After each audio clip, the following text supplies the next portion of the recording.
The Declan Rice saga continues, and I'm here to talk to you about why I think Declan Rice will choose Arsenal over Manchester City. I hate the fact I'm even sitting here talking to you about it, but we have to deal with what's in front of us, and we know that Declan Rice is leaving West Ham. I'm having to come to terms with it myself. You know, any form of hope of Declan Rice potentially staying at our club is dwindling as every single minute of every single day moves on. And you're hearing one thing about Arsenal lowballing offers into West Ham.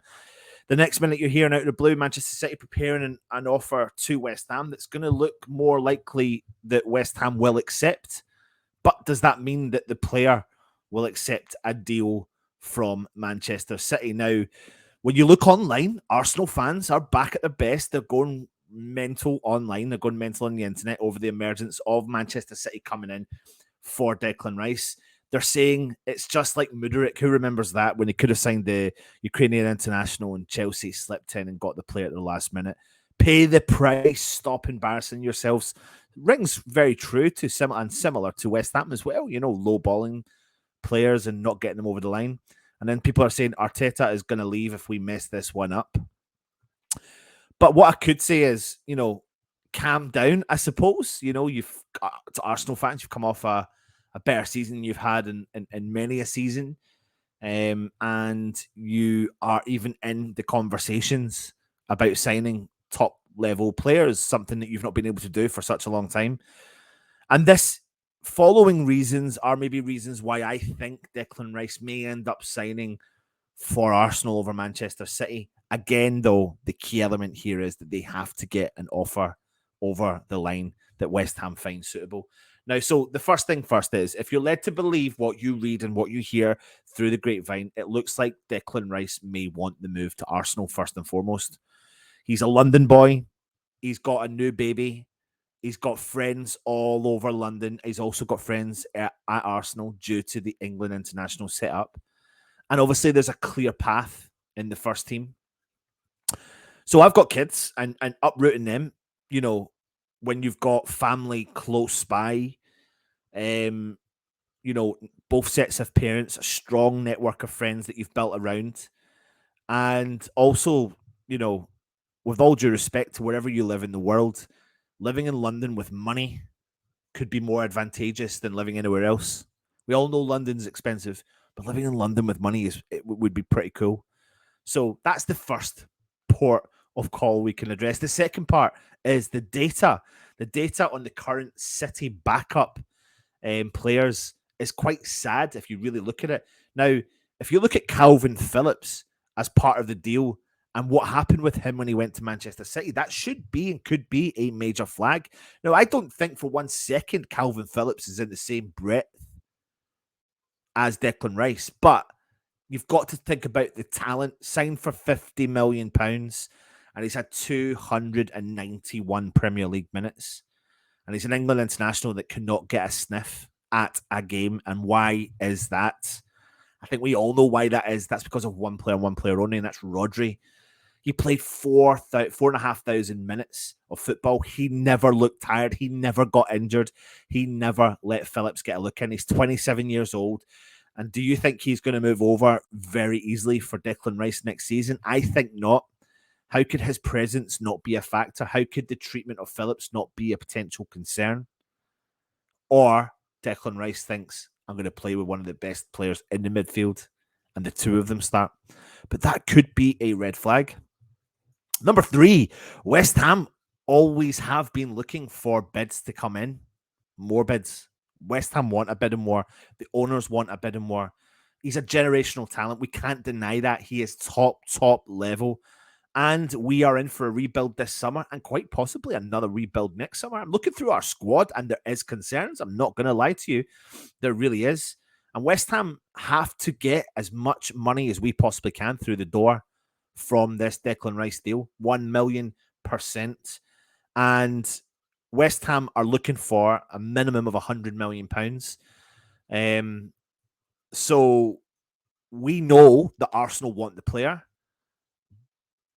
And if Arsenal started, I suppose, at £100 million, then by now they would be looking at having to pay £120 million. So expect the low ball figures. It's ridiculous, the figures that have been brought to our attention about trying to sign Declan Rice, unrealistic bonuses and cash advances to bring him in.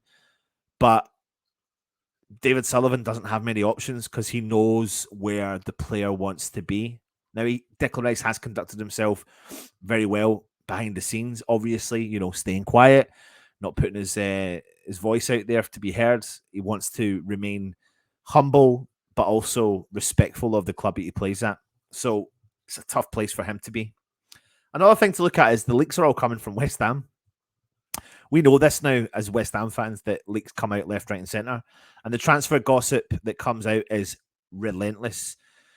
All the agents, the players, the clubs feeding fans information based on, I suppose you could say, their own agenda. And West Ham could be and look likely that we are leaking all the stories.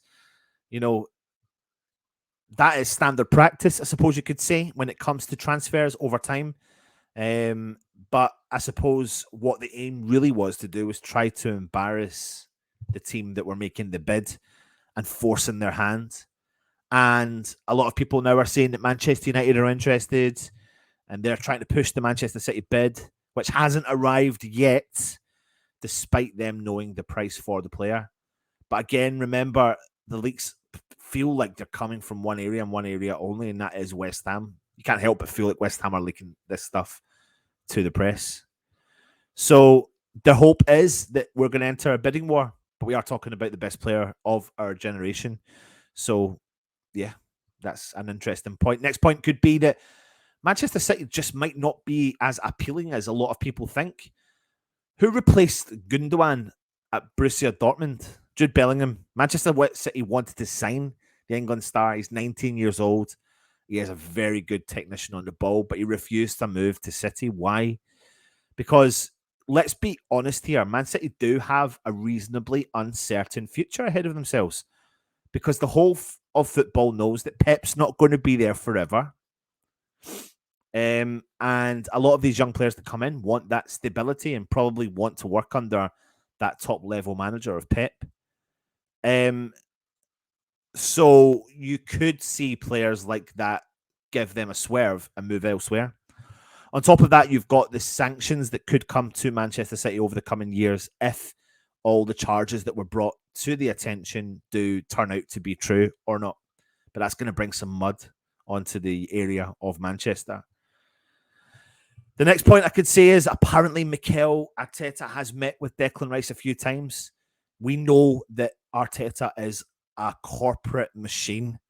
If you've watched that program on Amazon Prime, All or Nothing, you can see that he is a corporate management team's dream to have as a coach and as a manager of your club. He knows exactly how to give a sales pitch to a potential player coming in. And he would have done that with Declan Rice, whether they've done it in person or they've done it over video calls. And he'll probably sell the vision and sell the story and sell the passion of what he believes and what he can do. And possibly, sell the fact that I came from the cloth of Pep. And I'm trying to build something here to challenge Pep. And he could fall for that. Don't know. Who knows? Manchester City are cash rich. They've known Gundogan is leaving for a very long time. And if they wanted to sign Rice, they would have dropped like a bid in very quickly, just exactly like Jack Grealish did a year ago. Money in full, medical done fast, deal done a week later. Why hasn't City bid if they really want the player? Why are we talking about the first bid coming in this weekend? Do you really think we're waiting to find out what the price is? Does that sound like Manchester City to you? It's worth noting that Manchester City are also tying up a deal for Kovacic for £30 million as we speak. So I'm not too sure if they're interested in this deal is as strong as we possibly think it is. So, yeah, there's just a few little cheeky points. Manchester City could come in and pay the money straight away, could pay Declan Rice 400 grand a week and blow any team out of the water of bringing Declan Rice to the club. They could jack up the price if they wanted to very, very easily. I'm not so sure that they would want to just spend the money for the sake of it just to stop Arsenal from getting and benefiting their squad. it makes for interesting reading. The one thing we do know is Declan Rice is going to leave the club. I hope he leaves in the most perfect manner possible so he can go down in our history as that legend. It's going to be tough seeing him in a new shirt, whether it be Arsenal or Manchester City. But you just want it to be the easiest transition it possibly can be. Leave a comment in the comment section if you agree with any points I made. I think Declan Rice is going to choose Arsenal as long as they can agree a deal with the club, with West Ham. Put the comments in the comment section, hit the thumbs up as well. If you're interested in becoming a channel member, then click on the join option. Thank you very much for watching, and of course, come on, you irons.